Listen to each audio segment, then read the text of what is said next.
बिस्मिल्लाहिर्रहमानिर्रहीम, अस्सलाम वालेकुम। आज का जो टॉपिक है वो माँओं के लिए बड़ा अहम होने वाला है, वालिदैन के लिए बड़ा अहम होने वाला है, क्योंकि उसके हवाले से वालिदैन जो है बहुत फ़िक्रमंद रहते हैं, परेशान रहते हैं और अक्सर मुझे जो कॉलें या मैसेज आते हैं सोशल मीडिया पे,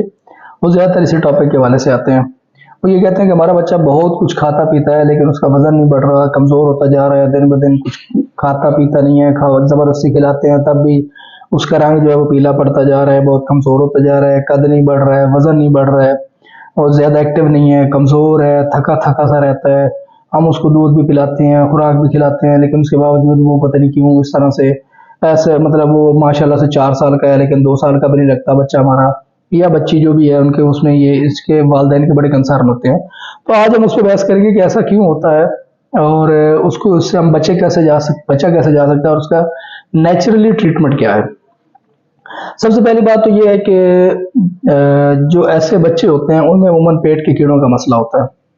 वो बहुत कुछ खा भी रहे होते हैं, बहुत कुछ एनर्जी ले रहे होते हैं, हैवी किस्म की डाइट्स भी ले रहे होते हैं, अच्छा फ्रूट भी ले रहे होते हैं, दूध भी ले रहे होते हैं, सारी चीज़ें ले रहे होते हैं। लेकिन जब वो खुराक उनके मैदे और अंतड़ियों में जाती है तो वहाँ से बजाय इसके कि वो खुराक बच्चे के खून में शामिल हो और बच्चे के जिस्म बदन बने, उसकी बजाय वो कीड़े खा जाते हैं।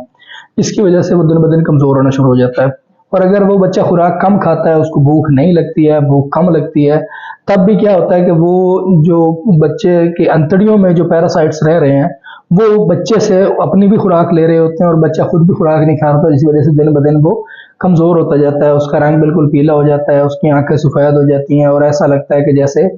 ये इस बच्चे ने कभी कुछ खाया पिया ही नहीं है और या फिर सदियों से बीमार है, वीकनेस, टायर्डनेस, लेज़ीनेस, ये सारी चीज़ें रहती हैं। सबसे पहले तो मैं आपको ये बता देता हूँ कि ऐसी कौन-सी वजूहात होती हैं या कौन-सी अलामात होती हैं जिसके बाद आपको ये ज़हन में शक जाना चाहिए या इन कि इस बच्चे के पेट में कीड़े हो सकते हैं। उनमें से कुछ चंद एक जो हैं वो बड़ी अहम हैं जो हर आप नोट कर सकते हैं और अपने डॉक्टर को बता सकते हैं कि इस बच्चे में हमारी ये चीज़ें देखने में आ रही हैं। तो सबसे पहले तो ये है कि बच्चा अक्सर औकात ये कंप्लेन करेगा कि मेरे पेट में दर्द हो रही है और दूसरी ये है कि वो कभी-कभार उसको डायरिया की भी शिकायत होगी, वो कहे मुझे मोशन आ गए हैं, मुझे सुबह से 3 मोशन आ गए हैं, 4 आ गए हैं, पेट में दर्द हो रहा है। उसके साथ-साथ वो ये बताएगा कि मुझे मोशन में ब्लड आ रहा है, मुझे जब मैं स्टूल पास करता हूँ तो मैं वहाँ देखता हूँ कि खाने के साथ-साथ खून भी आ रहा है। इसके अलावा वॉमिटिंग हो सकती है, उसको उल्टियाँ आ सकती हैं। इसके अलावा जो सबसे अहम होता है, वो ये है कि बच्चा पखाने वाली जगह पे ख़ारिश करता है। जब भी जैसे ही वो इंटेस्टाइन्स में अंदर कीड़े मूवमेंट करते हैं या बाहर आने की कोशिश करते हैं तो बच्चे को पखाने वाली जगह पे ख़ारिश होती है और बड़ा वो इरिटेट होता है और वो बड़ा बेचैन होकर बताता है कि मुझे यहाँ पे ख़ारिश हो रही होती है। इसके अलावा स्टोमक में पेन हो रहा होता है, उसके अलावा ये कमज़ोर महसूस करता है या फिर जब वो पखाना करता है तो उसके अंदर आपको कीड़े नज़र आते हैं। ख़ासकर माएँ या वालिदैन इस चीज़ को नोट करते हैं कि जब बच्चा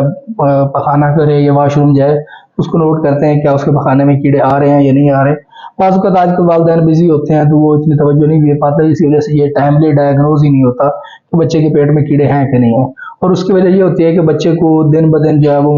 मल्टीविटामिन पिला रहे होते हैं, टॉनिक्स दे रहे होते हैं, इंजेक्शन लगवा रहे होते हैं, तरह-तरह के हम सप्लीमेंट्स खिला रहे होते हैं कि बच्चे सेहतमंद हो जाए, बच्चे का वज़न बढ़ जाए, बच्चे की रंगत ठीक हो जाए, बच्चे की आँखें ठीक हो जाएँ, क्योंकि आँखें अंदर को चली जाती हैं और बच्चा बहुत कमज़ोर होना शुरू हो जाता है। तो हम इधर-उधर मारे-मारे फिर रहे होते हैं, लेकिन असल मसला ये होता है कि बच्चों के पेट में कीड़े होते हैं, जिसकी वजह से वो बच्चे ग्रो नहीं कर पा रहे होते हैं, बच्चों की सेहत नहीं आ रही होती है।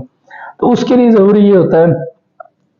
कि हमें ये पहले प्रॉपर डायग्नोज़ हो कि क्या बच्चों के पेट में कीड़े हैं या नहीं है। अच्छा, दूसरी बात ये है कि जो